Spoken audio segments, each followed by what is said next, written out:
there's a thing, there's a term in the NFL where people just say, okay, and they just abandon the running game. It gets to the point where your offensive coordinator is like, listen, we can't get any yards, just sling it. Okay, we know we can do this well.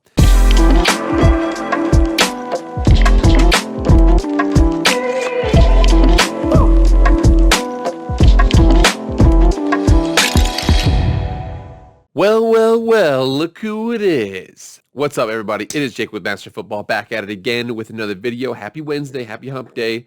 Week's almost over. Anyways, let's get into the video. Again, we all know how this works. Please subscribe. Please like the video. Share it with your friends. I'd appreciate that. Please subscribe. Please like the video. Please share it with your friends. Thanks. Appreciate that much. Let's get into the video. All right, as we are here, it is the early June.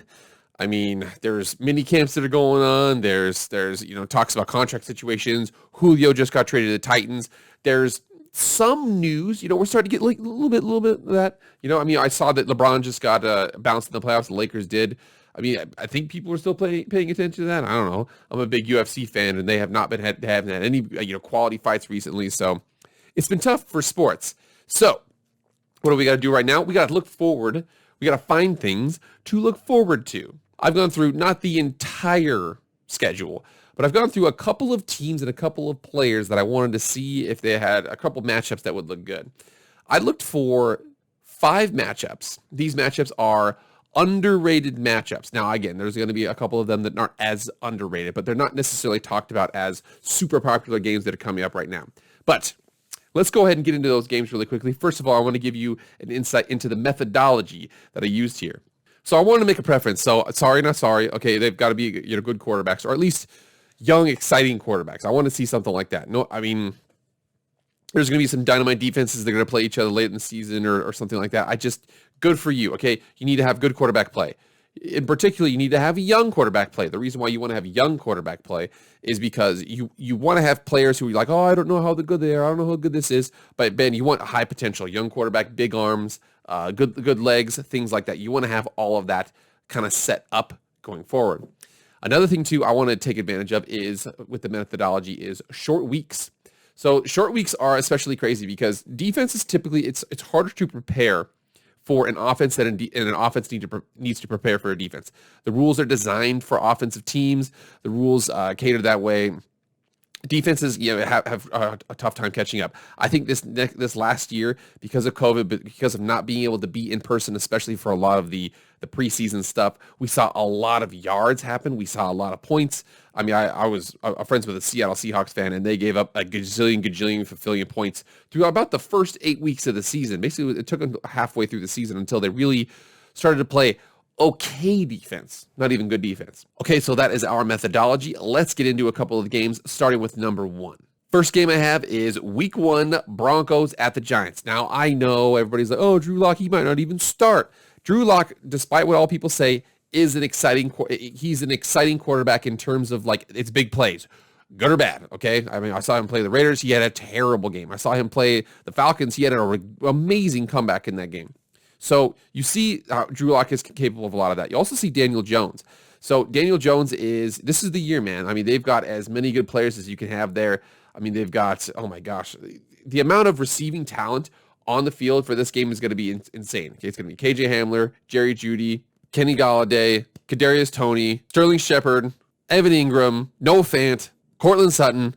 There is going to be so many stud receivers on this field. Now, whether or not the quarterbacks can take advantage of that, I don't know, but I do think that Week 1, they're just going to have that much more opportunity because the defenses have no film to prepare for. They have last year's film, but we don't know what the Giants are going to look like with Kenny Golladay. We don't know how those teams are going to kind of fit into this. What if Teddy Bridgewater plays? We don't know. The point is that Week 1 is the hardest week to prepare for because you kind of guess what they're going to do. New teams and new offensive systems work very, very well in Week 1. Once you see them week 10, 11, 12, 13, 14, then defenses are able to kind of start to prepare. Oh, this works. Oh, that doesn't work. And they're able to go from there. So Week 1, the Broncos at the Giants. I think it's going to be a great game. All right, we have 2 games in Week 4 that I think are going to be huge. The first one is the Jaguars at the Bengals. This one's pretty obvious. Okay, I'd love to see Trevor Lawrence going and playing Joe Burrow. Okay, 2 absolute studs in the rematch of the 2019 National Championship. It's going to be absolutely awesome just to go watch them go and play.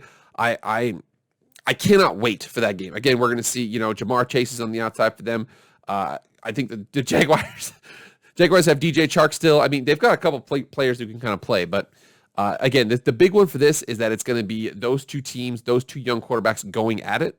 And the big thing about that is it's going to be on a short week. So already young quarterbacks have a boost because the defenses have less time to prepare for them, and it's going to be a short week. So I am absolutely thrilled to see that them go out there.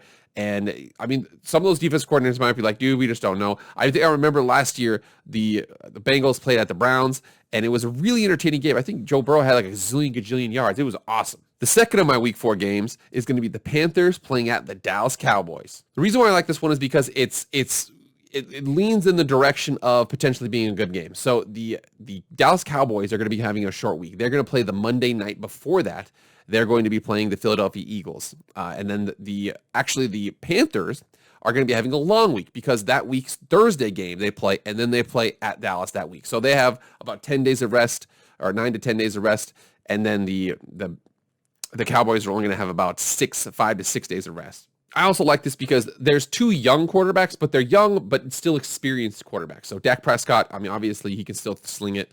You have Sam Darnold, who's going to be in a new offense early on in the season. I think that people could still potentially see them doing well. Again, that offense is awesome. DJ Moore, Robbie Anderson, Christian McCaffrey, they've got a lot of weapons, the improving offensive line. I think that could potentially be an awesome game. Okay, so the 4th and the 5th in this are technically cheating because you can't really be an underrated game if you're on Sunday Night Football. But I do feel like an underrated Sunday Night Football game is going to be Week 12. It's going to be the Steelers at the Chargers. So, reason why this game is going to be so cool. Despite the fact that they picked Najee Harris in the first round, the Steelers really can't run the ball very well. They are more of a passing team. They are definitely going to be trying to run the ball, I suppose. But I feel like later in the season, there's a term in the NFL where people just say, okay, and they just abandon the running game. It gets to the point where your offensive coordinator is like, listen, we can't get any yards, just sling it. Okay, we know we can do this well. So I think that's going to be what's going on for the Steelers. It's going to be an indoor. It's going to be in SoFi Stadium. It's going to be against Justin Herbert. So you've got Ben Roethlisberger, Justin Herbert. You've got Mike Williams. You've got Keenan Allen. You've got Juju Smith-Schuster. You've got Deontay Johnson. You've got a lot of good receivers, a lot of good quarterbacks. It's just got recipe for everything. Also, Sunday Night Football is typically way more entertaining than the Monday night games or even like the Thursday night games. Sunday Night Football, for some reason, has this weird thing where those are the best games. But I think that is going to be an awesome game to watch just because I feel like that could be it's late in the season. Who knows what's going to happen? It could be a gazillion to a gazillion. All right, now it is technically a Thanksgiving Day game, so we're all going to be watching it, but I feel like a very, very underrated game is going to be the Bears at the Lions. Big aspect of that, first of all, it's going to be late in the season. Potentially, we're going to see Jared Goff versus Justin Fields. I love to see that matchup. I really want to see it coming forward. They're both, Jared Goff, I know he was off, sent away by the Rams, but, he still has a quality quarterback. Justin Fields is a young guy, exciting guy. We're going to see what they're going to do. It's going to be late in the season.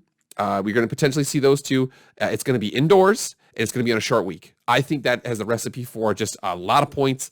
Everybody's going to be worn down. I really like that matchup just because, man, it has all the makings of one of those games. You're like, dude, do you remember that game? Yeah, 41-42, last second field goal wins the game. Gosh, that was nuts. One of those kind of things. Now, again, I'm doing the math in my head. 42 minus 3, I don't know. Whatever. Okay, but anyways, that game looks awesome. Has all the mixings to be a great game, and I look forward to it. So those are my 5 games I have right now that I think are going to be very underrated. Now, I know a couple of them are kind of cheating, but I think that they're underrated, that we're not talking about them a lot as what we can. But I think those games would be great. Let me know what you guys think in the comment section, what games you guys are looking forward to, and I'll comment on it. We'll go back and forth, and appreciate all of the interaction. All right, thank you so much. Please subscribe, please like, please share, please do all that. I really appreciate it. But anyways, thank you all so much. I will see you guys on Friday. You guys have yourself a good week.